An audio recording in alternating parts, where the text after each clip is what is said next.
Hey guys, this is going to be a quick tutorial on direct variation. This is a review from a Math 1 concept you should have learned last year. So this should look very familiar. Y equals kx is the equation for a direct variation.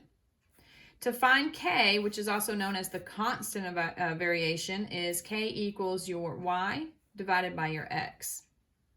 And so one thing you need to know here is that your k, your constant of variation, is a slope of a line that goes to the origin. So all of your direct variation equations will be linear, and they all go through the origin because there will not be a plus or minus here. There is no y-intercept other than 0. And the steepness of your line is your k value. So basically know that k is slope, and that these always go through the y-intercept. So your y-intercept is always going to be 0 for all of these direct variation equations. Okay, so your assignment for this week, they're going to ask you to name the constant of variation and the slope of a line that's been graphed. And so all you have to do is find the slope of that line. That is the slope, and it's also the constant of variation. Super simple. Then they're going to ask you to graph an equation. Again, these are going to be all lines that go through the origin. So find your constant of variation and then apply that slope. Rise over run is how we graph slope. So you should be able to recall that from Math 1. So I guess I should show you an example. So if they give you y equals 1/2 x, this is a direct variation because the y-intercept is 0 and it's linear. So if I wanted to graph this, I would start at the origin. And let me just put some tick marks on here. So my slope is 1/2, which means I'd go up 1 and to the right 2 because it's positive. So there is my direct variation equation graphed. The next type of problems on your assignment for this week, they're going to ask you to write a direct variation equation that relates x and y, and then you have to solve that. So you have to suppose that all of these are going to be direct variation equations, and they will be. So what does that look like? Let me show you an example. It says if y equals 8, when x equals, we'll just pick a number here, 2. Then it's going to ask you to find either x or y. I'll just say find y when x is, we'll do -0.5. So here's an example of a direct variation situation where they want you to write the equation and then to solve it for y in this case. So what you can do is you can set up a proportion. So you can say y is to x equals y over x. So if it's direct variation, definitely set up an equation. You can do a proportion. So I can say 8 over 2 equals, I don't know what y is, but I do know that my other x is -0.5. So to solve this, you would cross multiply. So you get 2y equals -4. Divide by 2, and you get y to be -2.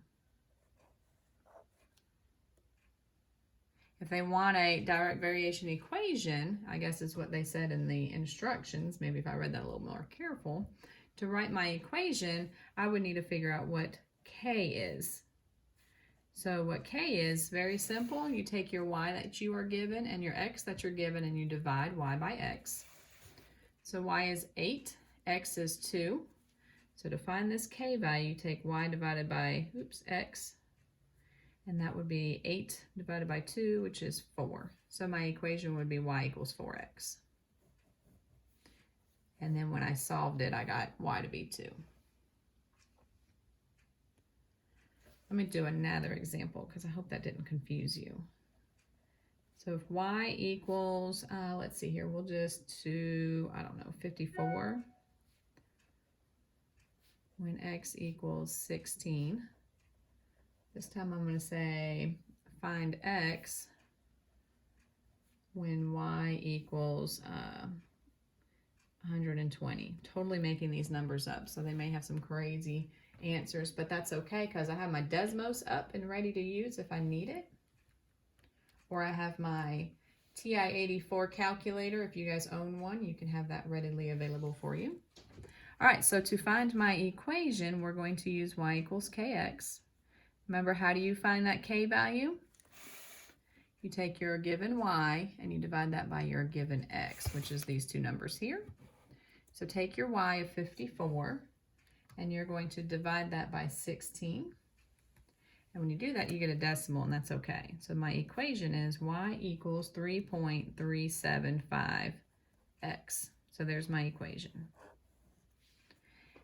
Now I could set up a proportion like I did on the first example to help me find x, or I can simply plug in this y for my y and solve for x. It does not matter how you do it. Because they wanted me to write the equation, I might as well use my equation. But like I said, you can definitely set up a proportion, and I'll show you that over here on the right. All right, so I'm going to first just use the equation they made me write. So 120 goes in for the y. To solve for x, you divide by 3.375. And I think sometimes it's good to have multiple methods to solving, so that way you can find one that best fits your style. All right, so 120 divided by 3.375. And my answer is a crazy decimal. It's 35.56 because it actually keeps going on forever and ever and ever. And again, I made up these problems, so they may be a little crazy. Again, if you just needed to solve for x and you didn't need to write the equation, you could have just done the proportion.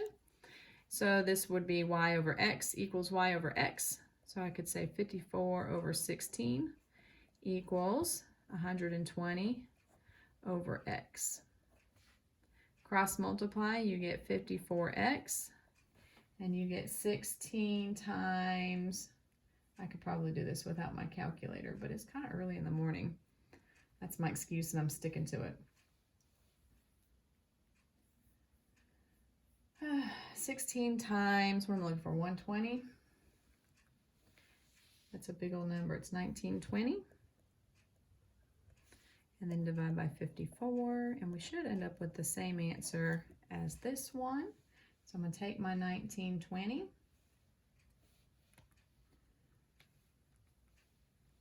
I'm new to Desmos, and that's what I'm trying to use here. And we do get the same thing. So x equals 35 with 5 repeating. So this is what you can use if you just need the answer and they're not requiring you to write the equation. But the worksheet I have for you guys doing this week, they're asking you for the equation and then to solve. So you may want to just use the equation that you found and solve it, or you can do the proportion. But I will be looking for this equation and the answer. There are two parts. Let's see here. And that is all on the direct variation. Just know that this is the equation. Y equals kx. Slope is that k value, which is called the constant of variation. The y-intercept is always 0. If it's got a y-intercept other than 0, then it's not a direct variation equation. Okay? To graph that, you just do what we've learned way back when with finding slope. You always start at the origin because that's your y-intercept. And then you do rise over run. Positive goes to the right, negatives go to the left. Remember that. And then for the ones that have you to write an equation and to solve, so here you would say y equals kx. Find your k value. We do that by saying y over x. Whatever that number is your k. So you plug that in, and that's done for the equation part. Then you can use your equation, or you can use the proportion to solve your problem there. So that is a direct variation equation. Again, that's a Math 1 concept.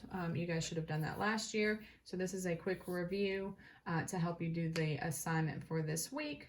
For one of the assignments, you have 3. You have direct, inverse, and then you have compound. All right, and I will do a inverse video, and I will do a compound variation video. See you guys soon.